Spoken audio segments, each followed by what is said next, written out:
ترکی کی طرف بہت زیادہ ہوا ہے، چونکہ ترکی بہت قدیم جو ہے وہ آباد ہونے والا جو ہے ملک ہے۔ استنبول جو ہے وہ جو ہے کافی پرانا ہے، حالانکہ اس کا دارالخلافہ استنبول نہیں انقرہ ہے۔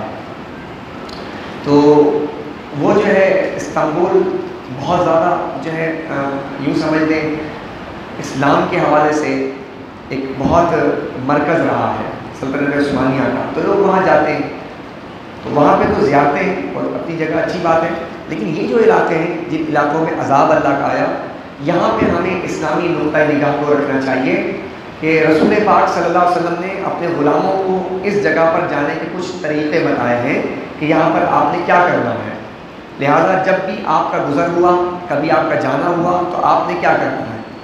چنانچہ بخاری شریف کی روایت ہے، عبداللہ بن عمر رضی اللہ تعالیٰ عنہ روایت کرتے ہیں کہ مسلمان رسول پاک صلی اللہ علیہ وسلم کے ساتھ تھے، سمود کی سرزمین الحجر میں ٹھہرے، یہ وہی جگہ جس کا ذکر ہے، الحجر میں ٹھہرے، چونکہ یہ مدینہ اور شام کے درمیان جگہ تھی، اس لیے یہ سفر کے دوران آیا۔ تو نبی کریم علیہ السلام نے مسلمانوں نے جب ساتھ تھے تو مسلمانوں نے ان کے کنوؤں میں سے پانی نکالا اور اس سے پانی سے آٹا گوندھا، تو رسول پاک صلی اللہ علیہ وسلم نے ان کو یہ حکم دیا کہ اس پانی کو پھینک دو اور وہ آٹا اونٹوں کو کھلا دیں، اور ان کو یہ حکم دیا کہ وہ اس کنویں سے پانی نکالیں، جس کنویں پر اونٹنی آتی تھی وہ اس کنویں سے پانی نکالیں جس کنویں پر اونٹنی آتی تھی، یعنی وہاں پر اللہ کے رسول نے آٹا گوندھنے سے بھی منع کیا ان کے کنووں سے، اور پانی بھرنے سے بھی منع کیا۔ پھر آگے ایک روایت آتی ہے، یہ مسند امام احمد بن حنبل کی روایت ہے، حضرت جابر رضی اللہ عنہ بیان کرتے ہیں کہ جب رسول اللہ صلی اللہ علیہ وسلم الحجر کے پاس سے گزرے تو آپ نے فرمایا معجزات اور اللہ کی طرف سے نشانیوں کا سوال نہ کیا کرو۔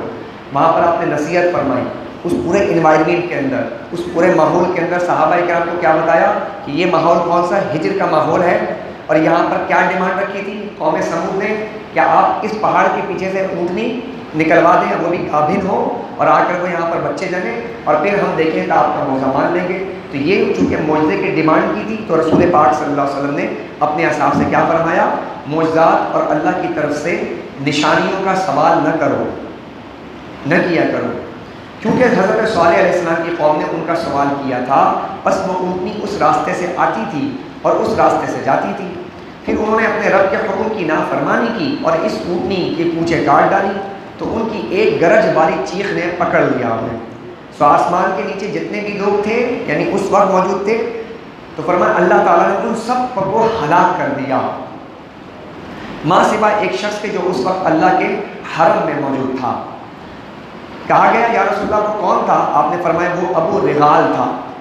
جب وہ حرم سے باہر آ گیا تو اس پر بھی وہی عذاب آ گیا جو اس کے قوم پر آیا تھا۔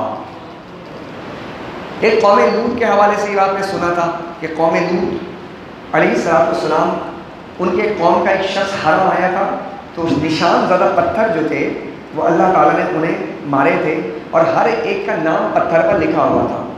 وہ پتھر آ کے انہیں کو، چونکہ جب انسان ہم جنس پرستی کرتا ہے تو اوندھے منہ ہو کر یہ اس طرح کی حرکات کرتا ہے، اپنی خواہشات کی تکمیل کرتا ہے، تو عذاب کی کیفیت بھی دیکھیں اسی طرح کی تھی کہ زمین سے ایسے اٹھایا گیا، تو چونکہ وہ لذت حاصل کرتے تھے اوندھے منہ، تو اٹھا کر ان کو الٹا کر دیا گیا، تو عذاب کی کیفیت بھی اللہ نے ویسے کی، اور نہ صرف اس پر اس طرح کیا بلکہ اللہ جل وعلا شانہ نے ان پر برسات کی، پتھروں کی اور چیخ کی آواز بھی آئی، بعض روایت میں بھی آیا۔ تو یہ شدید ترین جو ہے وہ عذاب تھا، مطلب اس عذاب کا جو ہے انسان جو ہے تصور نہیں کر سکتا۔ تو کیا فرمایا؟ کہا کہ وہ ایک شخص جو مکہ آیا تھا اور آیا تھا تجارت کرنے کی غرض سے، 40 دن مکے میں رہا، وہ پتھر معلق رہا ادھر ایسے ٹھہرا رہا، اور جیسے ہی وہ مکہ حرم سے باہر نکلا تو وہ پتھر آ کر اس کو لگ گیا۔ تو اللہ کی پکڑ بڑی سخت ہے، اور اللہ وہاں پکڑتا ہے جہاں پر انسان کے اوسان خطا ہو جاتے ہیں، انسان تصور نہیں کر سکتا، انسان کے جسم میں جب طاقت نہیں رہتی پھر اللہ کی پکڑ آ جاتی ہے۔ حاضر ذی وقار، یہ میں نے آپ کے سامنے یہ چند واقعات رکھے کہ آپ جو ہے وہاں سے اللہ کا ذکر کرتے ہوئے کہ ایک اور حدیث سن لیجیے گا تاکہ آپ کو اندازہ ہو کہ کتنی سخت ترین احکامات ہیں ان جگہوں کے جہاں پہ اللہ کا عذاب آیا۔ رسول پاک صلی اللہ علیہ وسلم نے فرمایا کہ لوگوں پر عذاب دیا گیا، ان لوگوں پر عذاب دیا گیا تھا، ان کے پاس سے صرف روتے ہوئے گزرو، اگر تم روک نہ سکو تو ان کے پاس سے نہ گزرو، ایسا نہ ہو کہ تم پر بھی وہ عذاب آ جائے جو ان پر آیا تھا۔ اچھا، آج کے زمانے میں سارا بدل گیا نظام، لوگ جا کے تصویر کھنچاتے ہیں۔ ابھی میں ذکر کروں گا کہ وہ قوم جو تھی قرآن کے یعنی آیات کی روشنی میں عرض کروں گا کہ وہ قوم کرتی کیا تھی، کتنی طاقتور قوم تھی۔ لیکن ابھی کیا ہوتا ہے، لوگ جو ہے نا سیاحت کرنے جاتے ہیں، سیاح جاتے ہیں، ٹورسٹ جاتے ہیں، اور جب وہ مصر، شام اور جو ہے اس کے علاقے گرد رواح کے آتے ہیں، یمن، ان علاقوں میں جب جاتے ہیں تو وہاں ڈھونڈتے ہیں، تلاش کرتے ہیں اللہ کا عذاب کہاں ہے۔ اب آپ یہ دیکھیے پوائنٹ آف ویو، کیا یہ ٹھیک ہے؟ اگر ہمیں کبھی ایسا موقع ملا تو ہمیں یہ تو نہیں کرنا چاہیے جو آج قوم کر رہی ہے۔ رسول پاک صلی اللہ علیہ وسلم نے کیا فرمایا؟ خدا نہ خواستہ، کیونکہ حضور کی بات سچی ہے، حضور نے فرمایا روتے ہوئے گزرو، کہیں ایسا اور رو نہ سکو تو نہ گزرو، اگر رونا نہ آئے نا تو وہاں سے مت گزرو، کہیں ایسا نہ ہو کہ اللہ کا عذاب تم پر بھی آ جائے۔ اب اندازہ لگے وہ صدیوں پرانا عذاب آیا تھا، تو کیا یہ جو سیلفی لینے والے نہ جانے کتنے واقعات ہوتے ہوں گے جو ہمارے علم میں نہیں آتے، لیکن کیا ہے کہ وہ جب یعنی رپورٹ ہوتے ہیں تو انسان کہتا ہے کہ خدا نہ خواستہ اگر ہمارے پاس ایسے واقعات ہو جائیں تو ہم کہاں کھڑے ہوئے کہ اس قوم میں جس میں ہمارا تعلق ہی کوئی نہیں، اس قوم سے ہم نے جا کے وہاں سیلفی لینی ہے، تصویریں لینی ہے۔ وہ اللہ کے بندے تصویریں لینے کی جگہ تھوڑی ہے، وہ تو اللہ کے عذاب سے رونے کی جگہ ہے کہ یہاں پر اللہ کا عذاب آیا تھا، اور پناہ مانگے اللہ سے کہ اللہ ہمیں اس عذاب سے بچا لے جو تو نے اس قوم پر نازل فرمایا تھا۔ تو یہ سب چیزیں ہمیں سوچنی چاہیے۔ آئیے اس کے مضامین کو دیکھتے ہیں۔ اس میں وہی مضامین اللہ سبحانہ و تعالیٰ نے توحید کا ذکر فرمایا ہے، حروف مقطعات سے شروع ہوئی ہے یہ سورہ مبارکہ، اور اس کے بعد اللہ سبحانہ و تعالیٰ نے مشرکین کی عادت کو بتایا کہ ہر مشرکین کی عادت تھی کہ انہوں نے اپنے نبیوں اور رسولوں کے دعوت کو مسترد کر دیا۔ ایک سملرٹی نظر آتی ہے کفار میں، ہر زمانے کا کافر اس نے رسولوں کی تکذیب کی ہے، نہ صرف تکذیب کی ہے بلکہ رسولوں کا مذاق اڑایا ہے۔ ہر زمانے کے پیغمبروں کے ساتھ کفار کا رویہ یکساں رہا ہے، ٹھیک ہے، لیکن اللہ تعالیٰ نے کیا فرمایا میں بھی بتاتا ہوں آپ کو آیات کی روشنی میں، کہ جب مذاق اڑایا جاتا ہے رسول کا تو اللہ نے پھر حکم کیا فرمایا ہے، آپ کو بڑی تقویت ملے گی اور آپ کا ایمان تازہ ہوگا کہ جو لوگ پیر محلی شاہ گولردی رحمۃ اللہ علیہ فرماتے ہیں نا، آپ فرماتے ہیں جو ناموس رسالت پر ختم نبوت پر پہرا دیتے ہیں نا، تو پیر صاحب فرماتے کہتے ہیں ان کے پشت پر رسول اللہ کا ہاتھ ہوتا ہے۔ نعرہ تکبیر، یا رسول اللہ صلی اللہ علیہ وسلم۔ اچھا، پہلے تو مضامین میں یہ لے لیتا ہوں، یہ جو مضامین ہیں جو یعنی کہ کاسمک ورلڈ کے حوالے سے ہیں، میں ان مضامین کو لیتا ہوں اور اس کے بعد جو ہے پھر آگے چلتا ہوں۔ ذرا ایک مرتبہ انہوں نے نعرہ تو لگا دیا، نبی اور آل نبی پر درود پاک پڑھی، اللہم صلی علی محمد وعلی آل سیدنا و مولانا محمد مبارک وسلم، صلاۃ و سلام علیک یا رسول اللہ۔ ایک مرتبہ بآواز بلند، اللہم صلی علی سیدنا و شفیعنا و مولانا محمد وعلی آل محمد مبارک وسلم، صلاۃ و سلام علیک یا رسول اللہ۔ وَلَقَدْ جَعَلْنَا، بسم اللہ الرحمن الرحیم، وَلَقَدْ جَعَلْنَا فِي السَّمَاءِ بُرُوجًا، بے شک ہم نے آسمان میں برج بنائے ہیں۔ اب ساری نسبت اللہ اپنی طرف کر رہا ہے، کیا فرما رہا ہے کہ ہم نے آسمان میں برج بنائے۔ مکی صورت ہے، نظریہ کیا ہے مشرکین کا؟ بت کرتے ہیں، بت بارش برساتے ہیں، چڑھاوے چڑھائیں گے تو بارش برسے گی، یہ قربانی کریں گے تو فلاں چیز مل جائے گا، اولاد یہ دیتے ہیں، تو یہ تصور تھا نا۔ تو اللہ تعالیٰ نے اس معاشرے کے اندر کیا فرما رہا ہے، اب اس مضامین کو اس معاشرے میں جا کر سمجھیے، آج کے معاشرے میں سمجھ نہیں آئے گا۔ یعنی پورا معاشرہ بتوں کے ایک زبردست قسم کے زنجیر میں جکڑا ہوا ہے، نظریات، عقل معروف ہے، یعنی اپنے ہاتھ سے بت بناتے۔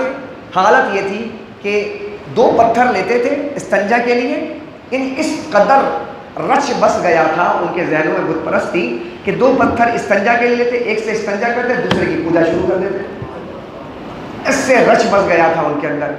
تو اندازہ لگائیں کہ جب قوموں کی سوچوں پر اس طرح غالب آ جائے شرک، بت پرستی، تو اس معاشرے میں یہ آیات جب نازل ہو رہی ہیں تو پھر سوچیں کہ ان آیات کی افادیت اس زمانے میں کیا ہوگی کہ اللہ فرماتا ہے کہ بے شک ہم نے آسمان میں برج بنائے۔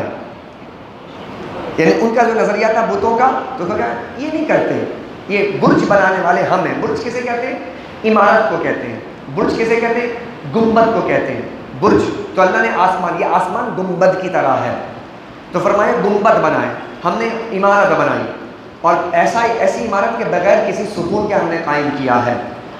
وَزَيَّنَّاهَا لِلنَّاظِرِينَ، اور ہم نے ان کو دیکھنے والوں کے لیے مزین کر دیا ہے۔ اب دیکھیے اللہ سبحانہ و تعالیٰ کیا فرما رہا ہے، کیا کہ تمہاری آنکھیں بھی نا اس کی خوبصورتی کا بڑا لحاظ کیا گیا ہے۔ اللہ چاہتا تو جیسے بھی چاہتا ایسے کوئی چیز بھی بنا دیتا، لیکن اللہ سبحانہ و تعالیٰ نے ہماری آنکھوں کا کتنا خیال کیا ہے کہ جب آسمان کی طرف دیکھتے ہیں کہتے ہیں سبحان اللہ، یعنی اسٹارز کو دیکھ کر کے بچے نا ٹوئنکل ٹوئنکل لٹل اسٹار، ہماری بنیادی ہی ڈالتی ہے، ہمارے بچوں کو جو ہے ٹوئنکل ٹوئنکل لٹل اسٹار سے ہی تو چلتی ہے بات۔ تو یہ اسٹارز جو ہے، یہ اسٹارز یہ ہیں کیا؟ یہ قرآن کہہ رہا ہے کہا کہ بروج وزیناها للناظرین، کہ ہم نے اس کو دیکھنے والوں کے لیے مزین کیا، وحفظناها من کل شیطان الرجیم، اور ہم نے ان کو ہر راندہ درگاہ شیطان سے محفوظ کر دیا ہے۔ شہاب ثاقب پتھر، آگے ذکر آ رہا ہے، کہا کہ آپ نے بار بار سنا ہوگا کہ قرآن کا لفظ ہے شہاب ثاقب، یہ تو سائنس ابھی بتا رہی ہے نا، قرآن نے 1400 سال پہلے شہاب ثاقب کا ذکر فرمایا ہے، یہ ساری آسمانی سائنس بیان ہو رہی ہے، یہ اس زمانے میں ہو رہی جب سے سائنس کا نام و نشان نہیں تھا جی۔ اس وقت جرمنی کے اندر لوگ جو تھے نا، وہ جرمن میں کچرا اتنا ہوتا تھا کہ لوگوں کو کہتے کہ بھائی کچرا اٹھا کے لے جاؤ، پیسے ہم دیں گے۔ جرمنی اس وقت وہاں پہ تھا۔ فرانس کے صدر صاحب جو تھے بادشاہ سلامت، وہ تخت کے اوپر پیشاب فرما دیا کرتے تھے، یہ تھی ان کی جناب سوشل لائف، ان کی اپنی زندگی، جن کو ہگنے موتنے کی تمیز نہ تھی۔ یہ اس زمانے کی بات ہو رہی ہے، آج کی بات نہ کیجئے گا، سمجھ نہیں آئے گی بات۔ لندن کے اندر جناب گھٹنوں تک کیچڑ ہوا کرتی تھی۔ 18ویں صدی ہجری کو انہوں نے ڈارک سینچری کہا ہے، ڈارک سینچری۔ 90,000 عورتوں کو قتل کر دیا صرف اور صرف کس بات پر؟ اس لیے کہ انہوں نے جادو کیا تھا، نہاتے نہیں تھے، جو نہاتا تھا قتل کر دیا جاتا تھا، حمام بنانے میں پابندی تھی۔ یہ تھا یورپ جو بالکل ڈارک تھا، اندھیرے میں تھا۔ اب میں آپ سے ایک جملہ دے رہا ہوں، جب پورا یورپ اندھیرے میں تھا، ان کو کسی چیز کی تمیز ہی نہیں تھی۔ لکھنے پڑھنے والوں کا حال یہ تھا کہ کسی پادری کے پاس 2-4 کتابیں ہوتی تھیں، وہ کہتا میرے پاس اتنی کتابیں ہیں۔ اس وقت اللہ سبحانہ و تعالیٰ اپنے حبیب دو جہاں پر یہ قرآن کی آیات نازل فرما رہا ہے، جب دنیا اندھیروں میں تھی۔ تاجدار کائنات صلی اللہ علیہ وسلم مسجد نبوی میں بیٹھ کر، مکہ مکرمہ میں بیٹھ کر علم کی خیرات اور روشنی تقسیم فرما رہے تھے، وہ آسمانوں کی خبریں بتا رہے تھے، یہ بتا رہے تھے یہ آسمان کیا ہے، یہ شہاب ثاقب کیا ہے، بتا رہے تھے کہ اسٹارز کیا ہیں، آپ بتا رہے تھے گلیکسی ورلڈز کیا ہے، کاسمک ورلڈ کیا ہے، یہ سب رسول پاک بتا رہے تھے۔ یہ تمہارے بعد کے فلاسفر نے کہا کہ یہ 9 آسمان ہے تو یہ 7 آسمان ہے، قرآن نے اس کی ساری وضاحتیں فرما دی ہیں۔ اور یاد رکھیے گا ایک بات اور، کہ جس کو علم کی خیرات قرآن سے ملتی ہے نا، تو پھر اس کا ذہن اتنا روشن ہوتا ہے، اتنا روشن ہوتا ہے کہ میری اور تمہاری سوچ ہے۔ بتاؤں میں ایک واقعہ، سنو، نام ہے مولا علی۔ مولا علی شیر خدا رضی اللہ عنہ کے پاس جو علم کی خیرات لیتا ہے، جو علم قرآن سے لیتا ہے، اور قرآن کریم جس کا موضوع ہوتا ہے اور قرآن کریم میں مستغرق رہتا ہے، جو کہتا ہے یہ کہ جب میرا دل چاہتا ہے کہ میں رب سے کلام کروں تو میں نماز پڑھتا ہوں، اور جب میرا دل یہ چاہتا ہے کہ میرا رب مجھ سے کلام کرے تو قرآن پڑھتا ہوں۔ میں اس علی کی بات کر رہا ہوں۔ حضرت علی کے زمانے میں ایک سائنس کا، ایک میتھمیٹکس کا مسئلہ آیا۔ یس، میتھمیٹکس، علم الاعداد آپ کہتے ہیں آج کے زمانے میں، علم الاعداد پہلے زمانے میں کہتے ہیں، آج میتھمیٹکس کہتے ہیں آپ، مینٹل میتھس ہے، بہت سارے میتھس آ گئے نا اب تو، ٹھیک ہے نا۔ میتھس یعنی کہ بیس کرتا ہے تمام علوم کو، اوکے، یعنی سارے علوم میں کہیں بھی آپ جائیں گے آپ کو میتھس کے بغیر چارہ کار نہیں ہے، میتھس کمپلسری ہے، ٹھیک ہے۔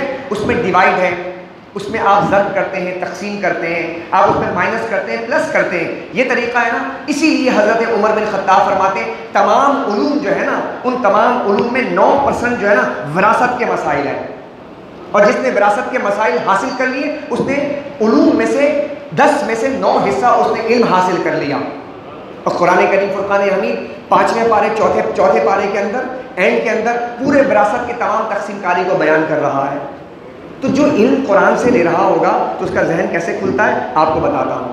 علم العداد کا مسئلہ آیا. ایک صاحب تھے, انہوں نے 17 اونٹ دیے اور کہا کہ جاؤ جا کے اس کو تقسیم کرو, میرے 3 بیٹے ہیں, میرے 3 بیٹے ہیں, ایک بیٹے کو ملے 1/2, ایک بیٹے کو ملے 1/3, ایک بیٹے کو ملے 1/9. ٹھیک ہے نا. اب 3 کو اس کو تینوں میں تقسیم کرنا ہے اور تقسیم کر لو. 17 اونٹ ہیں. کتنے؟ میتھمیٹکس ایکسپرٹس ہیں یہاں بیٹھے ہوئے, آواز ذرا دے دیں, ساتھ چلیے گا میرے, کہیں گڑبڑ کرو تو مجھے روک دیجیے گا. 17 اونٹ ہیں. پہلے ہی میں اگر 1.5 کو اگر ہم تقسیم کرتے ہیں 1/2 کو, تو بھائی 17 کو آدھا کر دے کتنا بچے گا؟ 8.5. ابھی تو بھائی تو اونٹ کو تو ذبح کر ہی نہیں سکتے, آدھا تو کر ہی نہیں سکتے, لہٰذا یہیں آ کے مسئلہ اٹک گیا. اس کو تقسیم کیسے کریں؟ تقسیم کرنے کا مسئلہ آیا. اب لوگ جو ہے پریشان ہوئے, تو حضرت سیدنا علی المرتضیٰ کے پاس یہ مسئلہ آیا. آپ نے کہا اچھا اس مسئلے کو حل کر دیتا ہوں. اب سوچنے لگے لوگ کہ حل کیسے ہوگا یہ. آپ نے اپنے خادم قمبر کو بلایا. آپ کے خادم تھے قمبر, ایک تھے کمیل بن زیاد. یہ سارے نام جو ہے یہ بھی اچھے اچھے نام ہیں جو ان کے خدام تھے حضرت علی شیر خدا رضی اللہ تعالیٰ عنہ کے. تو ہمارے یہاں رواج نہیں ہے, لیکن قمبر ان کے خادم تھے, بڑے خاص خادم تھے قمبر. ان کو بلایا, کہا ادھر جاؤ بیت المال سے ایک اونٹ لے آؤ, بیت المال سے اونٹ لے آؤ. لے آئے وہ. اب کہا کہ ان اونٹوں میں شامل کر دو. کہا گنو کتنے اونٹ ہوئے؟ کہا 18.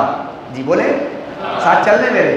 علم العداد کا مسئلہ ہے, میتھمیٹکس ہے, تاکہ آپ کو بتاؤں کہ جو بروج اور یہ ساری جو آسمان کی خبریں ہیں یا آسمان میں جو سٹارز ہیں, تو آپ کہیں گے یار یہ مولوی تو صرف مسجد میں نماز پڑھانے والے لوگ ہیں, ان کا مسئلہ تو علی ان کو کیا آتا ہوگا میتھمیٹکس. ہم کہیں کہ ہم حضرت علی کے غلامی کرنے والے ہیں, خیرات وہاں سے ملتی ہے جی. تو حضرت علی نے فرمایا کتنے ہو گئے؟ 18. کا 1/2. 18 کو آدھا کر دو, کتنے بنے؟ کا 9. کا ایک بچے کو 9 دے دو, ایک بچے کو 9 دے دو. اچھا کہا دوسرے کو کتنا دینا ہے؟ کا 1/3. کا 18 کے 3 حصے تقسیم کیے جائیں تو کتنے ہو جائیں گے؟ 6. کا ایک کو 6 دے دو. چلو اس کو بھی دے دیا. کہا تیسرے کو کتنا دینا ہے؟ کہا کہ 1/9. تو کہا کہ 18 کو 2 حصوں میں تقسیم کر دو. کتنے ہو گئے؟ 2. 9 دنیا 18 ہو گئے نا, 2. کہا اس کو 2 دے دو. کہا سب کو جمع کرو. کہا پہلے کو کتنا دیا؟ چلو یار ساتھ میں سارا نہیں کروں کیا؟ 9. اچھا دوسرے کو کتنا دیا؟ کتنے ہو گئے؟ 9 6 15. اس کے بعد دوسرے کو کتنا, تیسرے کو کتنا دیا؟ 2. کتنے ہو گئے؟ 17. کا بیت المال کا اونٹ واپس کرے آؤ.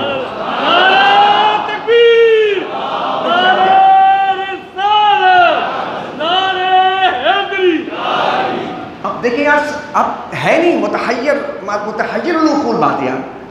نہ کوئی کوچنگ سینٹر صاحب, نہ کوئی صاحب جو ہے کوئی استاد ہے, نہ کچھ ہے.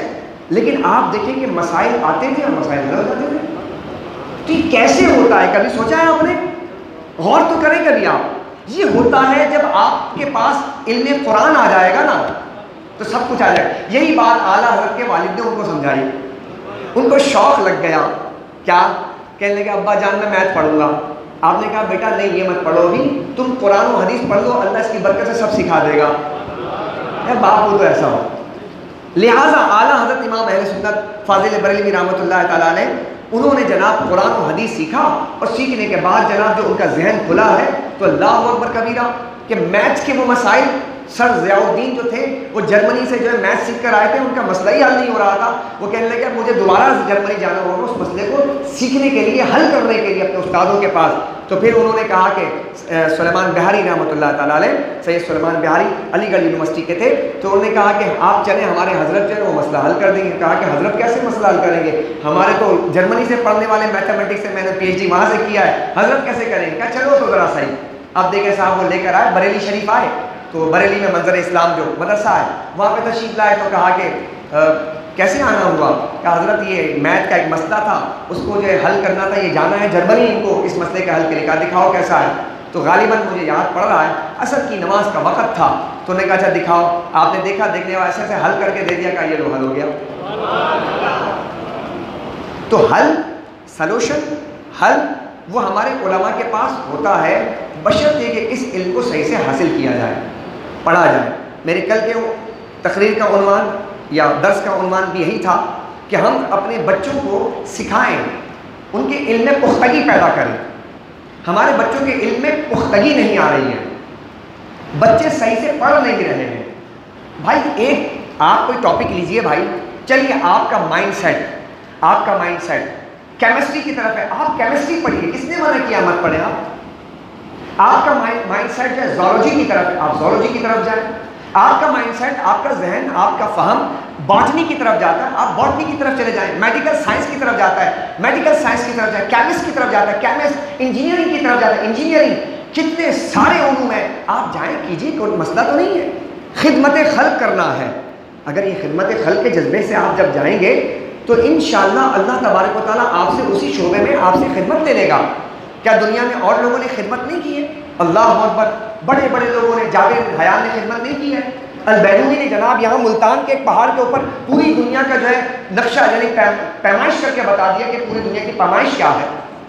یہ ہمارے لوگ تھے نا, ٹھیک ہے نا. تو ان تمام علوم کو پڑھنے کے لیے اپنے علماء کرام ان کی جو ہے صحبتوں کو دیکھیں, غور کریں. آپ کو پتہ ہے اندلس کے اندر اتنی بڑی بڑی یونیورسٹیز بنائی تھی اس وقت ہمارے مسلمانوں نے, اب تو سب مان پڑ گیا. میں نے کل بھی کہا تھا, اسی کو میں لیتا ہوا آگے بڑھ رہا ہوں. اشبیلیہ کی یونیورسٹی, غرناطہ کی یونیورسٹی, قرطبہ کی یونیورسٹی, یہ ہماری تھی نا, ہم تھے نا, یہ ہمارے اسلاف تھے نا, یہ ہم لوگوں نے یہ سب داغ بل ڈالی. یورپ ہمارے پاس پڑھنے آتا تھا, آج الٹا نظام ہو گیا, ہم یورپ کے پاس پڑھنے جاتے ہیں. ابن سینا کی کتاب آکسفورڈ یونیورسٹی میں القانون فی الطب, یہ آپ کی معلومات کے لیے عرض کر رہا ہوں, آج بھی القانون فی الطب ابن سینا کی کتاب آج بھی آکسفورڈ کے اندر شامل نصاب ہے. آپ کے علماء کی کتابیں پڑھاتے ہیں, اس کے بغیر چارہ کار نہیں. علم تو مسلمانوں کا ہی تھا, مسلمانوں نے علم سکھایا ہے دنیا والوں کو. اور آج ہمارا حال یہ ہو گیا کہ آج ہم جاہل رہنا پسند کرتے ہیں. آج ہمارے اوپر ٹیگ لگا دیا, مسلمان متشدد ہے, مسلمان فنڈامنٹلسٹ ہے, مسلمان شدت پسند ہے, مسلمان تلوار اٹھاتا ہے. یہ آج ہمارے اوپر ٹیگ لگا دیا گیا. اس کی وجہ کیا ہے کہ ہم نے جہالت کا اپنے اوپر ایک دبیز قسم کی جو ہے غبار اپنے اوپر رکھ دیا ہے. ہمارے یہاں پی ایچ ڈی ہولڈر نہیں ہیں, ہمارے یہاں ڈاکٹرز نہیں ہیں, ہمارے یہاں پیرامیڈیکل اسٹاف نہیں ہوتا, ہمارے انجینئر اچھے نہیں. تو یہ سب چیزیں سوچنے کی ہے. یہ اس وقت آتا ہے جب ہم علم کو بنیادی طور پہ پختہ پڑھیں, اسٹڈی کریں, پڑھیں, مطالعہ کریں. مطالعہ کرنا آپ کے لیے ایسا ہے کہ جس طرح ایک آدمی کو کھانا کھانے کی ضرورت ہے, وہ کھانا کھائے بغیر مر جائے گا. طالب علم مطالعہ نہیں کرے گا, اس کے علم کی موت واقع ہو جائے گی. آج ہمارا بچہ کیا کر رہا ہے؟ آج ہمارا بچہ پڑھنے کے لیے تیار ہی نہیں ہے صاحب. ہم نے ایسی سوچ ڈیولپ ہی نہیں کی ہے, ہم نے اپنا انوائرمنٹ بنایا ہی نہیں ہے ایسا. پڑھنے لکھنے کا کوئی انوائرمنٹ ہے؟ یہ لائبریری بنا کر رکھی ہے, کتنے لوگ آ کے پڑھتے ہیں.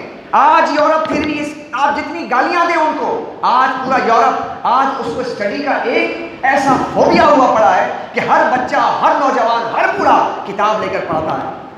وہ اگر کسی بس پہ سوار ہوتے ہیں, کتاب لے کر اسٹڈی کر رہے ہوتے ہیں. کینیڈا کے اندر جا کر دیکھیں, وہاں پر ٹاؤنز کے اندر کینیڈا کے اندر ٹاؤن میں ویکلی جو ہے بڑی بڑی گاڑیاں آتی جس میں ان کے اندر بکس ہوتے ہیں. ہمارے بہت سے دوست ہیں, ان سے ہماری کنورزیشن ہوتی ہے, ہم پوچھتے ہیں, وہ کہتے ہیں کہ اس ملک کے اندر آ کر تو ہمیں احساس ہوتا ہے کہ دیکھو یہ علم سے کتنی دوستی کرتے ہیں, علم سے کتنا پیار کرتے ہیں, کہ وہاں پہ کھڑے کرتے ہیں, پورا محلہ آ جاتا ہے, عورتیں مرد لائن لگا کر اپنے مطلب کی کتاب لیتے ہیں, اپنا نام لکھواتے ہیں, اس کے بعد گھر آتے ہیں, پورے ویک میں مطالعہ کرتے ہیں, اس کے بعد نیکسٹ ویک جب وہ دوبارہ گاڑی آتی ہے کتاب واپس کرتے ہیں, دوسری کتاب لیتے ہیں. یہ ان کا ایک پریکٹس ہے, ان کی ایک تمہارا معاشرہ ہے. بس سارا کا سارا ذمہ داری مولوی کے اوپر ڈال دی ہے, مولانا صاحب سنائیں گے, اس پر بھی اتنی لمبی زبان. یار یہاں تو صرف درسی ہوتا رہتا ہے. تو اللہ کے بندے تم کتاب کھول کے پڑھتے کب ہو؟ اگر یہ درس بھی ختم ہو جائے تو یہ معاشرہ جہالت کے عطا گہرائیوں میں چلا جائے گا. کیا بچے گا تمہارے پاس؟ بتاؤ نا مجھے, آپ کچھ بچے گا؟ نہ فقہ پڑھنے کا شعور ہے, نہ جناب حلال و حرام کی تمیز ہے ہمیں. اور پھر جناب فتوے بجائے ہم یعنی اپنے معاشرے پر لگائیں کہ جو غلط ہو رہا ہے, ہم علماء ہی پہ فتوے لگاتے ہیں, جو سمجھاتے ہیں انہیں پہ فتوے لگاتے ہیں کہ نہیں سمجھاؤ, دانشوروں بند کر دو, کتابیں بند کر دو, مائک بند کر دو, درس بند کر دو. یہ ہمارا ایٹیٹیوڈ ہے. میرے بھائیوں, اس کو بدلنا پڑے گا, اپنی سوچوں کو چینج کرنا پڑے گا, اپنے آپ کو بدلنا پڑے گا. ہمیں کتابوں کے مطالعے کی طرف آنا چاہیے. گھر میں لائبریری بنائیے, اپنی کتابیں لا کے رکھیے. آپ جائیے نا, امتیاز جاتے ہیں آپ 5 چیز لینے جاتے ہیں, ڈسپلے پر نظر آتی ہے 6 چیز لیتے نہیں لیتے, کیوں؟ نظر آیا تو لے لیا. آپ نے اپنے ڈرائنگ روم کے اندر لاکھوں روپے کے جناب آپ جو ہے وہ کیا کہتے ہیں شو پیس رکھتے ہیں، وہ کس کام کے یار؟ آپ نے شو پیس رکھ دیے، خدا کی قسم اس کی جگہ تفسیر لگاتے، حدیث لگاتے، فقہ لگاتے، تو آپ کے اس رشتہ دار آ کر بیٹھیں گے تو فارغ اوقات میں دماغ میں آئے گا چلو یار یہ کتاب نکال کر پڑھ لیں، یار ایسے ہی تو شعور بیدار ہوتا ہے۔ ہم نے سارے راستے بند کر دیے بھائی، سمجھیے قوم کو اس وقت اپنے آپ کو بدلنا ہوگا۔ یاد رکھیے گا ایک بات، میں اپنی تقریر سے نہیں بدلوں گا جب تک آپ ارادہ نہ کریں اپنے آپ کو بدلنے کا۔ میری تقریروں سے کیا ہونا ہے؟ میں تو ایک آواز لگاؤں گا چلا جاؤں گا، لیکن آپ نے ارادہ ہی نہیں کیا، پتھر کی طرح پڑے رہیں گے، کیسے ہوگا مسئلے کا حل؟ حاضر ذی وقار، ان چیزوں کو سمجھنے کی ہمیں ضرورت ہے کہ اللہ سبحانہ و تعالیٰ کھول کھول کے بیان کر رہا ہے۔ جس قرآن کے اندر یار بروج کا ذکر ہے، جس قرآن میں آسمان کا ذکر ہے، ستاروں کا ذکر ہے، زمین کا ذکر ہے، اناج کا ذکر ہے، دریاؤں کا ذکر ہے، پانی کا ذکر ہے، نمکین پانی کیا ہے، ٹھنڈا پانی کیا ہے، برسات کا پانی کیا ہے، اس کے اندر کیا کیا چیزیں رکھی ہیں، اس کا رنگ کیسا ہے، ذائقہ کیسے ہے، اللہ رب العزت نے نہر کو بیان کیا۔ یہ جناب ایک چھوٹی سی ایک مکھی ہے، اللہ نے اس کو کیسا بنایا، اس پر سورت کا نام رکھ دیا ہے۔ آپ غور تو کریں بھائی کہ اللہ تعالیٰ چاہتا ہے کہ میرے بندے میرے کائنات میں غور کریں۔ ہماری حالت یہ ہو چکی ہے حضرات گرامی، ہمارے یہاں اگر یہ چند لوگ جو کام کر رہے ہیں، چونکہ سوشل میڈیا کے ذریعے پیغام جا رہا ہے، میں کرٹیسائز نہیں کر رہا، میں ایک بات کہہ رہا ہوں، اگر آپ کے یہاں سے جو میت سروسز ہیں گاڑیوں کے، اگر آپ نکال دیں تو آپ اپنے میت کو قبروں تک کیسے لے جائیں گے؟ آپ کی حکومتیں اس کی رسپانسبلٹی لینے کے لیے تیار ہی نہیں ہے۔ آپ کے یہاں سے اگر یہ چھیپا، یہ ایمبولینس، یہ 2-4-5 جو ایمبولینس ہیں، اگر یہ کام کرنا چھوڑ دیں، آپ کے بیمار ایکسیڈنٹ والے لوگوں کو ہاسپٹل تک لے جانے کے لیے آپ کے پاس سروسز نہیں ہیں۔ ہم کون لوگ ہیں یار؟ ہم اپنی قوم کے بارے میں نہیں سوچتے، اور جو کر رہے ہیں ان کے لیے بھی اتنے جناب انسٹرکشن دیے گئے کہ وہ بیچارے کام کیسے کریں۔ اتنی بڑی آبادی ہوتی ہے، آپ مجھے بتائیں کتنا بڑا کراچی شہر ہے، تقریباً 2.5 کروڑ سے زائد کی آبادی ہے، اس میں جناب آپ نے 5-6 جو ہے سڑک خانے ہیں، آپ کے مردے اتنے مرتے ہیں، انتقال ہوتے ہیں روزانہ، صرف جناب وہی جانا ہے کہاں، سوراب کوٹ جانا ہے۔ ہم نے اپنے ٹاؤنز کو، اپنے ایریاز کو کور ہی نہیں کیا، کبھی سوچا ہی نہیں اس پوائنٹ آف ویو سے یار کہ یہ ضرورت ہے انسان کی۔ کسی کا انتقال ہو جائے گا، سڑک خانہ کہاں ہے؟ میت کو نہلانے کا انتظام کہاں ہے؟ آپ کو میت گاڑی لے جانے کے لیے مجھے بتائیں سروسز کہاں ہیں؟ ایک وقت ایسا آ جاتا ہے کہ ہمارے پاس سروسز نہیں ہیں، اگر اموات زیادہ ہو جاتی ہے تو بیچارے جو ہے نا وہ ٹرکوں پر اور جو شہزود پر اٹھا کے اپنے مردوں کو لے کر جاتے ہیں، ہوتا یا نہیں ہوتا؟ تو یہ سب کام تو کرنے کے کام کتنے ہیں، کتنے کام کرو گے؟ آؤ میں تمہیں بتاؤں کتنے کام ہیں۔ کام کرنے والے بنو، تو کام کرنے والے بنے تو ہم۔ درخت لگانا کس کی ذمہ داری ہے؟ ہماری ذمہ داری ہے۔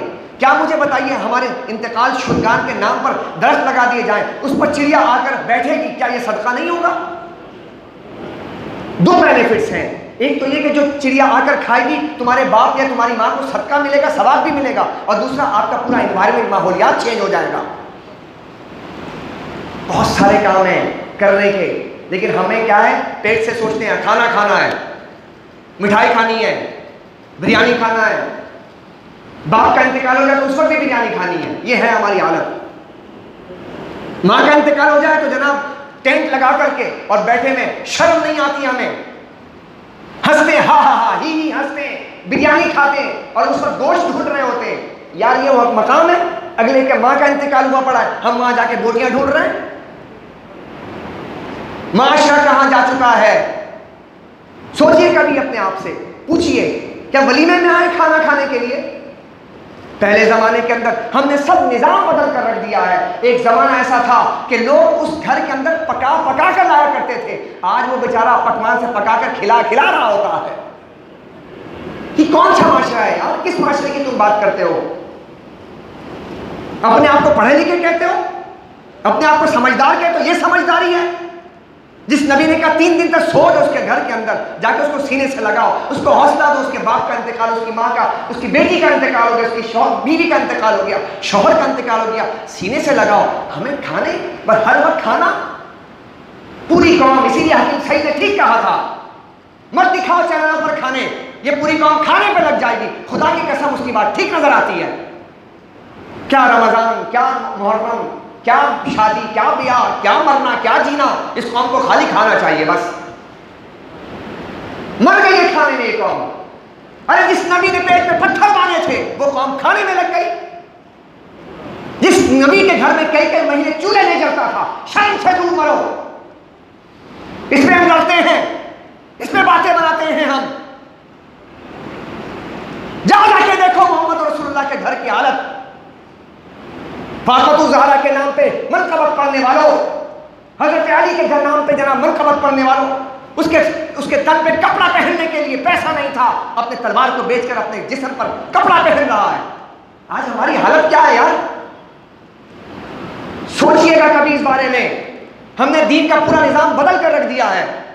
اللہ اکبر. نبی دو عالم صلی اللہ علیہ وسلم بیٹھے ہیں. ایک صحابی کہتے ہیں میں نے دیکھا حضور پر بھوک کے آثار ایسے ہیں کہ حضور اللہ اکبر بیٹھے بیٹھے آپ کے پیشانی اکثر زمین کی طرف جا رہے ہیں. بھوک لگ رہی ہے آقا کو. صحابی نے کہا کہ میں نے دیکھا ہے اللہ کی بندی گھر میں کچھ ہے کھانے کو. وہ جا کر ایک بکری ذبح کی کھانے کے لیے، رسول پاک کو بلایا. آقا جب بیٹھے تو آپ نے فرمایا اے جابر ایک روٹی پر ذرا سا سالن رکھو، جاؤ میری بیٹی فاطمہ کو دو، کئی دن سے بھوکی ہے.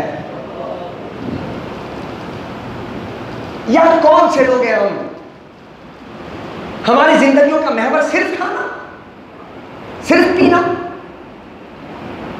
ہم لوگوں نے کبھی اس زاویے سے کبھی دین کو دیکھا ہی نہیں. دیکھو کبھی اس زاویے سے دین کو. دین تو تمہیں اس سے ماورا کرنا چاہتا ہے. وہ اللہ تو چاہتا ہے کہ تم میرے صفت سے متصف ہو جاؤ. اللہ کو بھوک نہیں لگتی، کھانے کا محتاج نہیں ہے وہ کہتا میرے بندوں روزہ اس لیے رکھوایا تاکہ میرے اوصاف سے متصف ہو جاؤ، میرے اخلاق سے متصف ہو جاؤ. مجھے نیند نہیں آتی، میں تمہیں رمضان میں تھوڑا جگا لیتا ہوں، میرے اخلاق سے متصف ہو جاؤ. اس نے رمضان اس لیے دیا ہے تاکہ ہمیں احساس پیدا ہو. اللہ اکبر کبیرہ. ہم نے اپنے بزرگوں کو دیکھا کیسے کیسے بزرگ گزرے ہیں. حضرت سیدنا معروف کرخی کے بارے میں آتا ہے، کہتے سردی کی رات ہے، کپڑے اتار کر اور جناب صحن میں بیٹھے ہوئے ٹھٹر رہے ہیں. مریدین نے کہا حضرت یہ کیا کر رہے ہیں؟ آ جائیں اندر. کہنے لگے کیا کروں، میرے پاس اتنے کپڑے نہیں ہیں جو باہر فٹ پاتھوں پر بیٹھے ہوئے غربا کو دے سکوں، لیکن کپڑے اتار کر میں یہ کر رہا ہوں کم سے کم میرے اندر یہ احساس تو پیدا ہو جائے. سردی کیا چیز ہوتی ہے؟ پہلی چیز ہے احساس. اس قوم کو احساس کی ضرورت ہے. اس قوم سے احساس نکل گیا ہے بھائی. آپ مانیں یا نہ مانیں، آپ بولیں گے مولانا صاحب نے بڑی سخت تقریر کر دی. کیا سخت تقریر کر دی؟ کون سی غلط بات کر دی؟ کس کو گالی دے دیا؟ آئینہ دکھایا ہے، بتایا ہے کہ دیکھو تمہارا معاشرہ کہاں جا رہا ہے. یہ رسول اللہ کا معاشرہ بنایا ہوا نہیں تھا جو حضور نے ہمیں عطا کیا تھا. تو دوستو میرے بزرگوں، ہمیں اپنے آپ کو دیکھنا ہے. علم کی طرف آئیں، اپنی طرف آئیں، قناعت اختیار کیجیے، صبر اختیار کیجیے، اپنے اندر برداشت پیدا کیجیے. حضرت علی کا بڑا پیارا قول ہے. آپ فرماتے ہیں علم حلم سکھاتا ہے. کیا سکھاتا ہے؟ علم برداشت سکھاتا ہے. اپنے اندر برداشت پیدا کرو بھائی. علم حاصل کر لیا نا، برداشت پیدا کرو. یہ جو میری باتیں سنی ہے نا آپ نے، اگر آپ کے پاس علم ہے نا تو آپ کو برداشت بھی آنی چاہیے. اور سوچیں گے آپ کہ مولانا نے بات ٹھیک کہی تھی کہ نہیں کہی تھی. اگر آپ کے پاس علم ہے تو یہ علم آپ کو سوچنے پر ضرور مجبور کرے گا. حاضر سی وقار آئیے میں آپ کو بتاؤں. اللہ فرماتا ہے سو اس کو جو چوری سے فرشتوں کی باتیں سنتے تھے، شہاب ثاقب سے پتھر مار مار کر وہ جو جنات تھے ان کو پھینک دیا جاتا تھا زمین کی طرف. وَالْأَرْضَ مَدَدْنَاهَا وَأَلْقَيْنَا فِيهَا رَوَاسِيَ. ہم نے زمین کو پھیلا دیا. اب قرآن کیا کہتا ہے؟ زمین کو پھیلا دیا. زمین کو پھیلایا اللہ نے. اب یہ پھیلانا گول ہونے کے منافی نہیں ہے.